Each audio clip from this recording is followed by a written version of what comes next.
नमस्कार। आज देश की तमाम फटाफट खबरों में आपका स्वागत है। इंडियन प्रीमियर लीग के 14वें सीजन की शुरुआत 9 अप्रैल से होगी।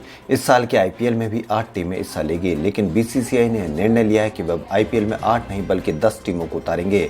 2022 में आयोजित होने वाले आईपीएल 15 में 10 टीमें हिस्सा लेगी। इन टीमों की नीलामी 2021 सत्र के आखिरी सत्र तक की जाएगी। बीसीसीआई अध्यक्ष सौरव गांगुली और सचिन जय शाह सहित बीसीसीआई के शीर्ष अधिकारियों ने शनिवार को साल की शुरुआत में आईपीएल संचालन समिति द्वारा अनुमोदित विभिन्न नीतिगत निर्णयों पर विचार के लिए शनिवार को एक बैठक की। चुनावी प्रचार के दौरान घायल होने के बाद पश्चिम बंगाल की मुख्यमंत्री ममता बनर्जी एक बार फिर मैदान में उतरने के लिए तैयार है और अगले 4 दिन व्हील चेयर पर बैठकर रैलियां करेगी। ममता बनर्जी की व्हील चेयर रैली की शुरुआत नंदीग्राम दिवस के मौके पर आज दोपहर 3 बजे कोलकाता में होगी। ममता बनर्जी आज कोलकाता में अपने भतीजे और टीएमसी सांसद अभिषेक बनर्जी के साथ रैली में हिस्सा लेगी। क्रिकेट जगत के सबसे बेहतरीन कप्तानों में से एक महेंद्र सिंह धोनी आजकल इंडियन प्रीमियर लीग के 14वें सीजन के लिए चेन्नई में ट्रेनिंग कर रहे हैं। धोनी आईपीएल 2021 में एक बार फिर चेन्नई सुपर किंग्स की कप्तानी करेंगे, लेकिन इस समय एक नए अवतार में धोनी की एक फोटो सोशल मीडिया पर जमकर वायरल हो रही है। इस फोटो में धोनी ने अपना सिर मुंडवाया हुआ है। चेन्नई के कप्तान एमएस धोनी की एक फोटो आईपीएल के ऑफिशियल ब्रॉडकास्टर स्टार स्पोर्ट्स ने अपने सोशल मीडिया हैंडल पर शेयर की है। इस फोटो में माही ने अपने बाल मुंडवा रखे और वह बौद्ध भिक्षुओं के कपड़े पहने हुए बैठे हैं। उद्योगपति मुकेश अंबानी के दक्षिण मुंबई स्थित आवास के पास विस्फोटकों से लदी एक एसयूवी मिलने के मामले की जांच कर रही राष्ट्रीय जांच एजेंसी ने मुंबई पुलिस के अधिकारी सचिन वाजे को 12 घंटे से अधिक समय तक के लिए पूछताछ करने के बाद शनिवार रात गिरफ्तार कर लिया। वाजे दक्षिण मुंबई में कंबाला हिल स्थित एजेंसी के दफ्तर में पूर्वाह्न करीब 11:30 बजे अपने बयान दर्ज कराने के लिए पहुंचे थे। 3 नए कृषि कानून के खिलाफ पिछले करीब 4 महीनों से आंदोलन पर बैठे किसान अब चुनावी राज्यों में बीजेपी का खेल बिगाड़ने की जुगत में जुट गए हैं। शनिवार को किसानों के नारों की आवाज पश्चिम बंगाल की सियासी नारों के बीच सुनाई दी। संयुक्त किसान मोर्चा के आह्वान पर किसानों ने अहम चुनावी राज्य पश्चिम बंगाल में महापंचायत की। इस महापंचायत के लिए राज्य की सबसे हॉट सीट माने जाने वाली नंदीग्राम को चुना गया है, जिसके अपने राजनीतिक मायने निकाले जा रहे हैं। किसानों की अगुवाई कर रहे राकेश टिकैत ने महापंचायत में शामिल होते हुए बीजेपी के खिलाफ प्रचार किया। महाराष्ट्र के मुख्यमंत्री उद्धव ठाकरे ने कोरोना वायरस के 2021 में रिकॉर्ड मामले के बीच जनता के साथ कारोबारियों को भी चेताया है। ठाकरे ने कहा कि हमें सख्त लॉकडाउन के लिए बाध्य न करें और इसे अंतिम चेतावनी माना जाए। उद्धव ठाकरे ने होटल रेस्तरां को अपने परिसरों में कोरोना के दिशा निर्देशों का कड़ाई से पालन करने को कहा है। मुख्यमंत्री ने कहा कि लॉकडाउन जैसे कठोर उपायों को लागू करने के लिए मजबूर नहीं किया जाना चाहिए। मुख्यमंत्री ने होटल रेस्तरां समूह शॉपिंग सेंटर के प्रतिनिधियों के साथ डिजिटल बैठक में कहा, हमें सख्त लॉकडाउन लागू करने के लिए बाध्य न करें, इसे अंतिम चेतावनी मानकर सभी नियमों का पालन करें। 22 वर्षीय जलवायु कार्यकर्ता दिशा रवि, जिसकी गिरफ्तारी पर पिछले महीने दिल्ली पुलिस को शर्मनाक न्यायिक फटकार लगी थी, ने शनिवार को अपना पहला बयान जारी किया है। सोशल मीडिया पर जारी अपने बयान में दिशा रवि ने टीवी चैनलों पर नाराजगी जाहिर की है और आरोप लगाया कि टीआरपी रेटिंग बटोरने के चक्कर में कुछ टीवी चैनलों ने उन्हें पहले से ही दोषी ठहरा दिया है। दिशा रवि की गिरफ्तारी पर राष्ट्रीय और अंतर्राष्ट्रीय जगत में भी हंगामा और असंतोष उपजा था।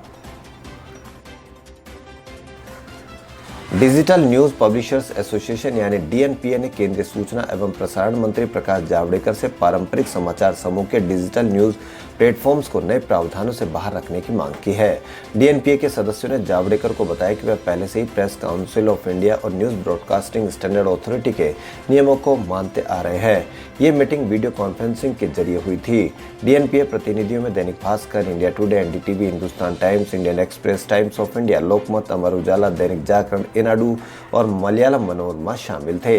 केंद्रीय मंत्री से बातचीत में एसोसिएशन ने बताया कि उनके डिजिटल और पारंपरिक मीडिया के न्यूज रूम एक ही है। दोनों के संपादक खबर के पैमानों पर बात करके ही उन्हें छापते या दिखाते हैं। देश में कोरोना संक्रमण की रफ्तार हर दिन तेज होती जा रही है। बीते 24 घंटों में 25,154 नए मरीज मिले हैं। 16,519 संक्रमित ठीक हुए हैं, जबकि 159 की मौत हुई है। इस तरह एक्टिव केस यानी इलाज करा रहे मरीजों की संख्या में 8,477 की बढ़ोतरी दर्ज की गई है। अब एक्टिव केस का कुल आंकड़ा 2 लाख के पार पहुंचकर 2,07,499 हो गया है। यह 11 फरवरी को 1,33,079 पर पहुंचा था। 17 सितंबर को आए कोरोना पीक के बाद यह सबसे कम था। विधानसभा चुनाव के मद्देनजर सियासी दलों के बड़े नेता प्रचार में जुट गए हैं।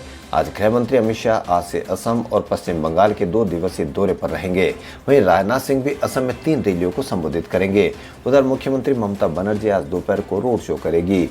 ममता व्हील चेयर पर ही रोड शो करेगी। अमित शाह इस दौरान जनसभा और अन्य राजनीतिक कार्यक्रमों में भाग लेंगे। भाजपा के अनुसार शाह असम के मार्गेरिटा और नाजीरा में जनसभाओं को संबोधित करेंगे। उसके बाद वे पश्चिम बंगाल रवाना हो जाएंगे, जहां शाम को वे खड़गपुर में आयोजित होने वाले रोड शो में भाग लेंगे।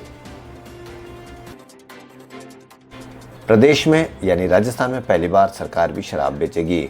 राजस्थान में पहली बार हो रही शराब ठेकों की ऑनलाइन नीलामी में सरकार की संस्था Rajasthan state beverage corporation limited और गंगानगर शुगर मिल ने 50 दुकानों की बोली लगाई है। अब ये संस्थाएं इन ठेकों को चलाएगी। इतना ही नहीं, प्रदेश के 7,665 ठेकों में से अब 1,843 की नीलामी बाकी है। ये दोनों संस्थाएं इसके लिए 17 और 19 मार्च को होने वाली नीलामी में भी शामिल होगी। अगर नीलामी में कुछ दुकानों की बोली नहीं लगती है तो ये संस्थाएं उनका भी संचालन करेगी।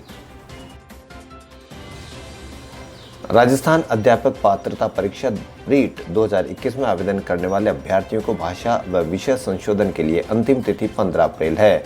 राजस्थान माध्यमिक शिक्षा बोर्ड की ओर से प्रत्येक संशोधन के लिए 300 रुपये शुल्क रखा गया है। रीट 25 अप्रैल को होगी। इसमें 16,40,319 अभ्यर्थियों ने आवेदन किए थे। रीट समन्वयक ने बताया कि अभ्यर्थियों को निःशुल्क संशोधन का अवसर पूर्व में दिया गया था, लेकिन इसके बाद भी भाषा विषय परिवर्तन करवाने के लिए आवेदन प्राप्त हुए। राजयोगिनी दादी हृदय मोहिनी शनिवार को पंच तत्वों में विलीन हो गई। अंतिम संस्कार सुबह 10 बजे ब्रह्मा कुमारी संस्थान के अंतर्राष्ट्रीय मुख्यालय आबू रोड शांतिवन में किया गया। अतिरिक्त मुख्य प्रशासिका राजयोगिनी दादी रतन मोहिनी, महासचिव वी.के. निवेर और दादी जी की निजी सचिव बी.के. नीलू बहनों ने मुखाग्नि दी। दादी हृदय मोहिनी ने 11 मार्च को सुबह 10:30 बजे मुंबई के सेफी हॉस्पिटल में अंतिम सांस ली थी। दादी जी की पार्थिव देह अंतिम दर्शनार्थ शांतिवन के ही कॉन्फ्रेंस हॉल में रखी गई थी, जहां से शनिवार सुबह 9 बजे अंतिम यात्रा निकाली गई। इस दौरान ओम धुन करते हुए हजारों भाई बहन पीछे चल रहे थे। राष्ट्रीय राजधानी में वायु गुणवत्ता प्रबंधन करने के लिए केंद्र सरकार द्वारा गठित आयोग अपने गठन के 5 महीने के अंदर ही बंद हो गया। आयोग का गठन केंद्र सरकार ने अध्यादेश के तहत पिछले साल अक्टूबर में किया था। अध्यादेश की अवधि खत्म होने के साथ ही ये बंद हो गया। केंद्रीय पर्यावरण सचिव आर.पी. गुप्ता ने बताया कि अध्यादेश को कानूनी रूप देने के लिए इसे संसद का सत्र शुरू होने के 6 हफ्ते के अंदर सदन में पेश नहीं किया जा सका। इसकी वजह से इसकी वैधता खत्म हो गई और आयोग स्वतः भंग हो गया। भारतीय सिनेमा के लिए आज का दिन बेहद खास है। आज ही के दिन ठीक 90 साल पहले भारतीय सिनेमा की पहली सवाक यानी बोलती फिल्म रिलीज हुई थी। इस फिल्म का पहला शो मुंबई के मैजेस्टिक सिनेमा में 14 मार्च 1931 को दिखाया गया था। ये फिल्म एक राजकुमार एक बंजारा लड़की की प्रेम कथा थी, जो जोसेफ डेविड के लिखे एक पारसी नाटक पर आधारित थी। अर्धशीर ईरानी के डायरेक्शन में बनी इस फिल्म में मास्टर विट्ठल, जुबेदा, जिल्लो, सुशीला और पृथ्वीराज कपूर ने किरदार अदा किए थे। 124 मिनट की इस फिल्म को इंपीरियल मूवीटोन नाम की प्रोडक्शन कंपनी ने प्रोड्यूस किया था। दुर्भाग्य से अब इस फिल्म का एक भी प्रिंट नहीं बचा है। अगर आप इस फिल्म को देखना चाहें तो नहीं देख सकते हैं। खबरों में फिलहाल इतना ही। यदि आपको हमारा चैनल पसंद आए तो लाइक, सब्सक्राइब और शेयर अवश्य करें। धन्यवाद।